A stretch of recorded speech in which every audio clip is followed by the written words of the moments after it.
Bonsoir, ravi de vous retrouver pour la deuxième partie de cette émission consacrée au patrimoine sartois et en l'occurrence ce soir à la commune de Ruaudin, une commune dont nous reparlerons dans quelques instants. Le temps pour moi de vous présenter nos amis, nos invités ce soir. Comme à l'accoutumée, Fernand Lejard. Bonsoir cher Fernand. Bonsoir, c'est tout. Pour nous parler d'un sujet fort intéressant, demeurant, en patois ce soir, sur l'automobile. Oui. On ne va pas tout dire, on se retrouve tout à l'heure. Didier Girardot, bonsoir. Bonsoir. On va évoquer avec vous, il sera question aussi de sport mécanique, mais à travers un événement qui a lieu chaque année du côté de Guescellard, les 11 et 12 mai. C'est bien ça. C'est ça.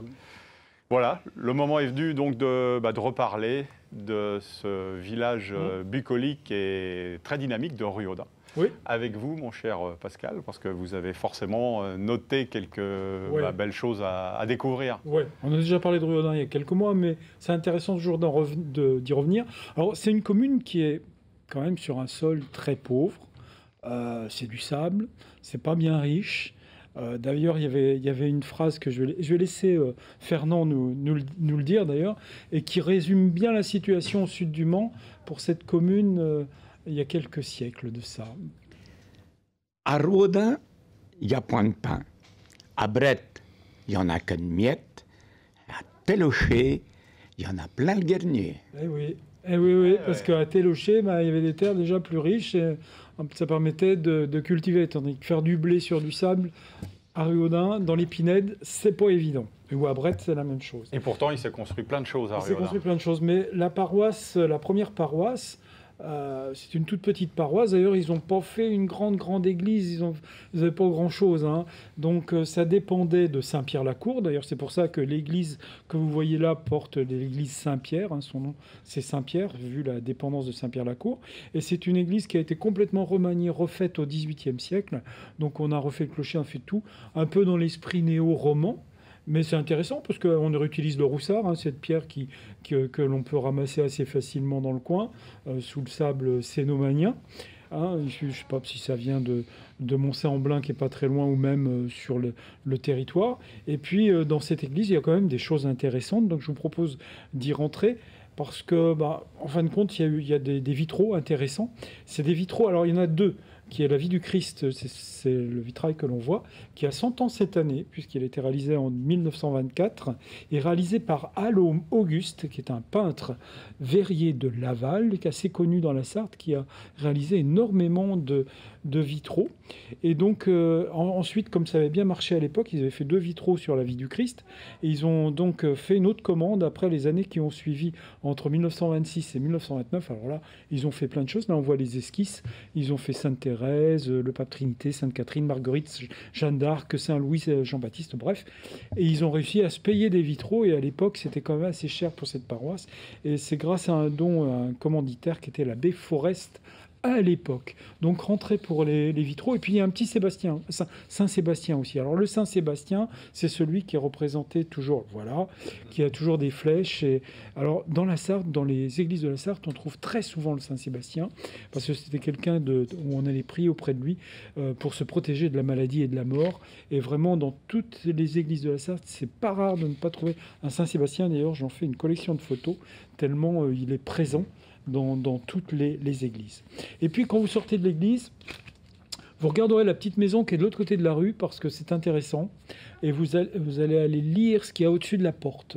Et au-dessus de la porte, eh bien, en fin de compte, c'est une maison qui vous parle puisqu'il y a écrit « J'ai été posé dans le sens construit, par Monsieur Davaz, surtout Joséphine Davaz et Émile Davaz en l'an 1869. Une façon la maison parle au public, c'est-à-dire la maison, elle vit, elle dit j'ai été réalisé par. Et un petit peu plus loin, il y avait où, je ne l'ai pas retrouvé, une maison identique qui avait été réalisée comme ça, où on l'a, je ne sais pas si à l'époque on la bénissait ou si on l'inaugurait, bref, un 1er mai 1864, et donc par François Rouillard et Joséphine aussi Thironneau. Il faut savoir qu'à ces époques-là, c'est après Napoléon, donc les Joséphines dans les listes d'état civil, c'était très mode, comme on a eu il y a quelques années les Kevin. Est-ce que vous avez retrouvé la trace de monsieur et madame Davaz? Non, du tout. Alors des Davaz, il y en a pas mal. Hein, Ouais, dans la c'est vrai Sarthe. que Il y en a c'est très beaucoup. répandu. Il y en a beaucoup, comme dirait. Et puis, je vais vous parler d'autre chose. C'est un site intéressant. C'est la ferme qui reste. Si vous contournez rue Audin, il y a comme une voie de contournement pour éviter le centre-ville. Et on voit, vous voyez tous cette maison qui est une ancienne. À l'origine, c'était une seigneurie. Alors, c'était vraiment, on va pas dire un château, hein, mais c'était quand même un lieu fortifié. Et si vous vous baladez, parce que le Mont Métropole ou la ville de Ruaudin a réalisé des chemins à côté, vous allez vous rendre compte qu'autour, il y avait une douve. Alors, seigneurie, on savait qu'il y avait une fuie pigeonnier. Donc, ça veut dire le droit d'avoir des pigeons. Ça veut dire déjà d'avoir un certain titre. Et puis, il y avait aussi un four à chaud, il y avait à chanvre, pardon. Il y avait un puits qui est toujours présent. Et puis, si vous regardez bien sur un des pignons, vous allez trouver un four à pain. Donc là aussi, le four à pain était un peu réglementé. Mais surtout, regardez, on trouve des douves. C'est-à-dire, si vous baladez le long du chemin, on voit déjà le terrain est très spongieux. Hein. Ouais. L'eau affleure, il suffit de creuser. Et au bout de quelques centimètres, on trouve de l'eau partout. Et donc, voilà la douve qui reste. Et vous pouvez vous balader autour. N'hésitez pas de faire ce parcours, ce chemin de randonnée qui est signalé. Il est signalé et il passe près de l'église. Il passe près de ce site. Et puis, il passe aussi à côté d'un lieu où on a gardé les traces de l'ancien tramway de la Sarthe. Alors, juste de l'autre côté du champ, vous traversez la fameuse déviation de Ruaudin, et vous allez le trouver sur le Roule-Crotte étant le ruisseau qui traverse Ruaudin. Alors, dans la Sarthe, il y a plein de Roule-Crotte. Hein. Il y a des Roule-Crotte et des mers d'Euro. Vous en trouvez plein, ça veut dire ce que ça veut dire. Ça servait de tout à l'égout, donc voilà. Mais on retrouve, regardez, ce petit pont-cadre métallique qui permettait de passer le Roule-Crotte. Mais qui est-ce qui passait? Regardez, il reste encore les rails de l'ancien tramway. Alors, le tramway de la Sarthe était important. Hein. On a commencé à le faire en 1884 avec 3 lignes principales.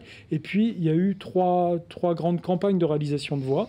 À Ruaudin, c'est la 3e campagne de réalisation. Et ce n'est qu'en 1908 que le train commence à passer pour rejoindre dans un premier temps Jupille. Alors, il faut savoir qu'on partait de Pontlieu. On arrivait à changer. À changer, il y avait une bifurcation. Il y avait déjà une ligne existante qui partait sur le Grand Lucé Château du Loir. Et la Charte-sur-le-Loir, pardon. Et on a fait une bifurcation à changer pour avoir une ligne qui faisait donc Pontlieu, Changé, Ruaudin, Mulsanne, Télocher, Brette, Saint-Marc-de-Tillet, Marigné, pour rejoindre Jupille en passant par Pruyé-l'Aiguillé. Puis après, un petit 19e siècle, quoi. Voilà. Ça. Et puis le petit bout Jupille, Château du Loir, lui a été réalisé qu'entre 1920 et a duré 13 ans parce que les sociétés de tramway à l'époque faisaient faillite. Tout simplement parce qu'il y a, comme les chemins de fer français d'ailleurs, toutes les sociétés privées de chemins de fer, parce qu'il y a eu la concurrence de l'automobile, et l'automobile, surtout des cars, qui pouvaient aller presque sur la place du village ou au lieu où on voulait aller. Et donc, évidemment, ces compagnies ont complètement périclité. Et à la fin de la guerre, tout le monde a arrêté de faire du transport en tramway. Même un petit peu plus au nord, là, il y a une des compagnies qui a fait faillite après la guerre 14-18. C'est pour ça qu'il y a le pont de Saint-Georges, le viaduc de Saint-Georges-le-Gautier, qui a été réalisé, mais qui n'a jamais été utilisé par le tramway, où les rails n'ont jamais été posés dessus.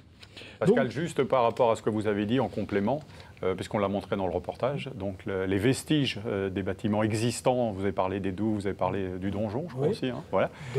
Madame le maire nous a dit effectivement que tout ça allait être restauré, que ça ferait l'objet d'un réaménagement global autour, total. Et c'est vrai que ça sera vraiment sympa parce que l'endroit est très bucolique. Ouais. C'est magnifique. Je crois que c'est une ZAC qui avait été installée par le Mont Métropole. Et donc il y a un aménagement, mais ce bâtiment reste et sera restauré. C'est dans l'objectif des aménagements, ce qui est très bien, parce que c'est la mémoire de la commune. Hein. C'est bien. Alors évidemment, il n'y a pas de château. Il y a le petit Plessis un petit peu plus loin, qui doit faire gîte, je crois. Un petit château qui reste, et puis un autre sur la route de Mulsanne. Mais c'est tout. Hein. On voit bien que la commune n'était pas très très riche, comme d'autres communes qui ont des dizaines de châteaux, des églises avec des flèches et des grands transepts, etc. Ici, on voit que... il n'y avait pas trop de sous. Et puis surtout, le développement de la commune s'est fait vraiment depuis les années 60, 1960, où là, ça devient banlieue du Mans. Et on a tous les lotissements délocalisés de la ville du Mans qui s'installent. C'est aux portes du Mans. Ça a super bien marché, quoi. Bien sûr. Et je crois que la population a augmenté en force, quoi. Ouais. Bon, bah super. Merci Pascal de nous avoir éclairé, d'avoir apporté votre connaissance du terrain sur cette commune de Ruaudin. Une commune que notre ami Fernand Lejard connaît évidemment. Oui, hein, bien sûr. où l'on parle le patois, évidemment, puisque voilà, oui. comme Pascal a Banks, fait allusion. C'était tellement près de la ville que depuis y avoir beaucoup de fermes, Non. parce que malheureusement, Eh ben oui, le parler menu à nuit, on le trouve que dans les campagnes, il a disparu des villes. Mais Fernand, il y a du pain quand même, il y a une boulangerie. Il y a du pain. Qui marche très bien, qui s'appelle la Guérande, je crois d'ailleurs. Et c'est un village que l'on pouvait rallier à voiture. Ah ben oui, parce que... La transition... tu fais une belle transition. On se la prépare nous-mêmes. L'auto que tu connais bien, mon petit Bruno. Un petit peu. Un petit peu quand même. Eh bien, hier, dimanche, sous la pied, j'ai regardé les 5 litres du Mans. C'était bio, avec toutes ces vieilles shorts. Elles allaient au chambin, un petit pio, mais elles allaient quand bien, hein. Je jarquetais du tétio, un coup à d'est, un coup à snest, tellement qu'il y en a 20. Ce qui est bio dommage dans tout ça, c'est que le temps, il était tout en Bernaudie, lâche de lieu. Fallait voir, mon gars, fallait voir. Non, oui. Nos flots, elles étaient toutes trempées de nez. Mais j'étais tellement bénise de voir les autos quand j'étais kenyo que j'ai supporté la flotte. Je me demande si celles de nuit, elles seront encore là dans les 50, 60, voire 100 ans. On voit toute l'électronique qu'il y a dedans et qu'elles ont dans le co. Eh bien, moi, j'en sais pas sûr. Hein? Mon auto, par exemple, à cette heure, j'y cause. Eh bien, elle me répond. Et Ventier, elle conduit même toute seule sans que je touche le volant. Elle plante les virages, elle fait tout. Dieu sait qu'on s'en va-t-il à nuit, je te le dis, moi. Ça durera-t-il à l'échelle du temps? J'en sais pas sûr. Alors que l'auto que vous voyez là, hein, c'était là, hein, c'est la Léon Bollet G3 de 1910, avec un avertisseur en forme de cornix. Eh ben, mon gars, elle roule corps. C'est sûr. Nous, dans un siècle, on ne sera peut-être pas là pour voir justement ce que seront devenues les voitures, les shorts, comme vous dites. C'est ça? Les shorts. D'où l'expression « ça va pas la short » en patois sartois. Oui, on dit, oui, la short, elle va pas bien, ou défitez bien de monter dans la short, parce que c'est pas sûr qu'elle roule bien, c'est long. Donc vous êtes resté sous le charme de ces vieilles bécanes, parce qu'il y avait des voitures, mais il y avait aussi des motos, des 2 roues, hein, puisque tu es les 5 litres et 2 litres. Il faut dire que je suis un amoureux des vieilles voitures. C'est vrai qu'ils ont été mal lotis, parce qu'il a plu pendant toute la journée. Mais malgré ça, les voitures ont roulé, preuve de leur fiabilité. C'était super. Pour le plus grand plaisir de tous les spectateurs. C'est absolument à voir, parce que c'est voir toutes ces vieilles voitures qui sont là. Et puis oui, il n'y a pas de ça, il y a les motos. Ce qu'il faudrait, c'est les 5 litres, donc je ne sais pas comment on pourrait faire, mais il faudrait mettre les vélos. Mais on part avec 5 litres de quoi? Le moteur, c'est l'homme, donc... Bon, alors, vous nous avez préparé quelques petites phrases bien senties ou quelques mots, histoire de rigoler, histoire de faire... tiens, qui c'est qui nous l'a dit? Allez. Vas-y. La beauté, elle est dans l'œil de qui la regarde. La beauté, elle est dans l'œil de celui-là qui la regarde. Ah oui, c'était pas bien prononcé. Donc la beauté est dans l'œil de celui qui la regarde, à peu près, c'est ça? C'est une citation d'Oscar Wilde. D'accord. Que j'ai traduite en meunier. Et une autre citation d'un grand Sartois. J'y vais. Bon, faisait de votre véquerie un révou et de votre révou une vérissime. Waouh. Alors, c'est de votre véquerie un révou et de votre révou une vérissime. Faites de votre rêve. Alors il y a la notion de rêve là-dedans. Oui. Votre vérité, vérité, vérissime peut-être. Ouais. De votre révou, de votre rêve, une vérité. Ouais. Peut-être la fin, ça va être votre rêve. Et une de votre vérité. rêve, une vérité. Une réalité. Une réalité. C'est Ouais. ça. Faites de votre vécu un rêve. Ah, Ouais. Didier, Ah, vécu, ouais, c'est peut-être mieux. c'est peut-être C'est- être sur la bonne voie, là. C'est la bonne voie. Faites de votre vie un rêve Ah, d'accord. et de votre rêve une réalité. Et quel est donc le grand Sartois qui a écrit ça? Ah bah, dame. Un C'est un certain texte. Ah, d'accord. Il a vécu en Sarthe de 1909 à 1914. si je ne C'est ça, m'abuse. il est né à Ouais. Lyon, mais il a Eh oui. passé. Il est venu très vite au monde. Son père, avec ses frères, l'avait envoyé dans sa famille Ses au grands-parents. Mans. Ouais, ses grands-parents. ouais. Chez ses grands-parents au Mans. Rue ouais. du Clos Margot. Et il a Voilà. étudié au collège de Sainte-Croix. Et il a étudié Ouais. à Sainte-Croix. Il a été un de nos grands Sartois. Et le sport, mais on en reparlera peut-être un jour, mais c'est vrai qu'il est allé sur le terrain où se déroulaient sur l'hippodrome du Mans les vols de Wilbur-Wright, puisqu'il est arrivé en 1909 et que les vols avaient eu lieu en 1908. Et on peut penser que Saint-Exupéry a pris son envol peut-être dans la Sarthe, Va savoir. en termes d'inspiration. Ouais, d'inspiration, ça a été vraiment une peut-être, terre là-dessus. d'inspiration pour lui, j'en suis Ouais, persuadé. ouais. Quelques mots peut-être. Oui, Allez. on y va. Aloché. Aloché. Alors là, Aloché. Il y a le- c'est pas facile à trouver Ouais, parce que. Aloché, non. Aloché. Ouais, aloché. C'est osciller, chanceler. Ah, ok. Ah, bon. Oscillé, chanceler. Ouais. Charcuté. Ah, c'est Charcuté. pareil. Charcuté. Charcuté, non? Non, Non. pas du tout. Charcuté, ouais, charcuté. La charquette, tu vois, là, c'est s'agiter violemment, et notamment quand on... La tête, tu vois, tu regardes là, Ah là, oui, tu vois. d'accord. Hein, on charquette. C'est pour ça que j'ai mis dans le texte que je charquettais le tétio. Eh, Un bien coup à vu. destre, un coup à snestre. Oh, j'ai pas mis destre ni snestre parce que vous savez de qu'est-ce que ça veut dire quand même. J'espère.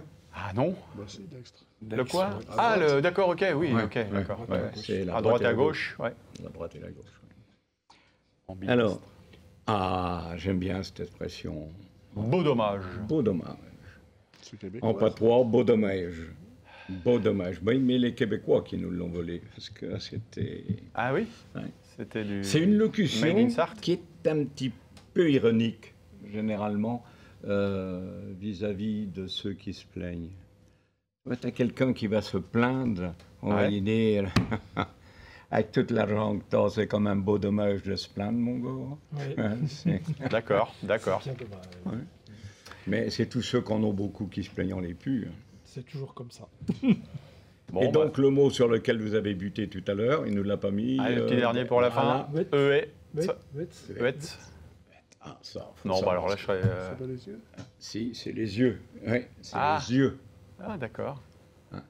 Huette. Je suis Ouais. pas certain. Bon, bah, Oui. à bon entendeur. Bah, merci, Fernand.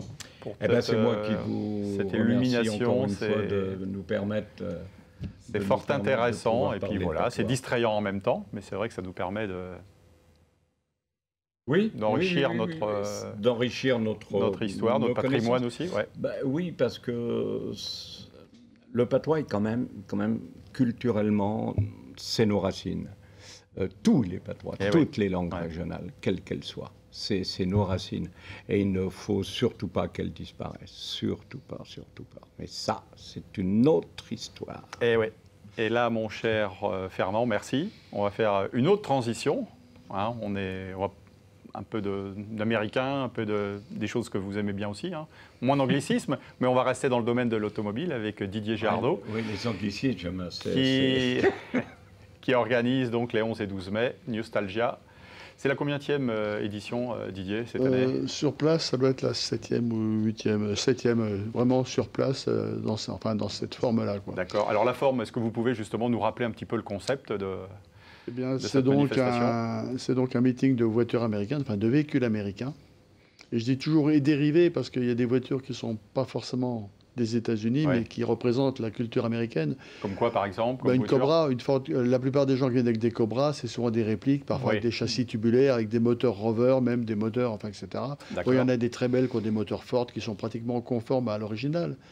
Mais j'avais un ami qui avait un hot rod qui était magnifique et c'était à l'origine un Fiat, quoi. Donc c'était D'accord. pas américain, mais c'était dans l'esprit.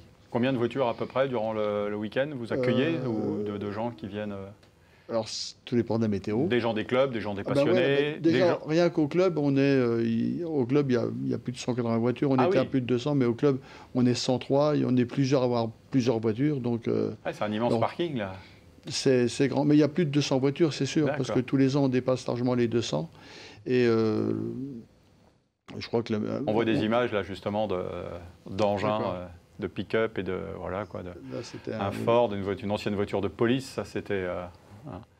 Et puis, bah voilà, tous ces vannes exposés les vannes aussi. américains, oui. Ouais. Des gens qui viennent d'autres départements limitrophes. Exactement, il y a des gens qui viennent de loin. Alors, il y a beaucoup de gens du coin, naturellement, mais il y a aussi des gens qui viennent un peu de l'Est. Il y en a qui viennent de Poitiers, il y en a qui viennent de la Vendée, etc. Ouais, d'accord. Le Chevrolet, là, oui. Et ça fait partie voilà, justement, une Cobra, vous voyez.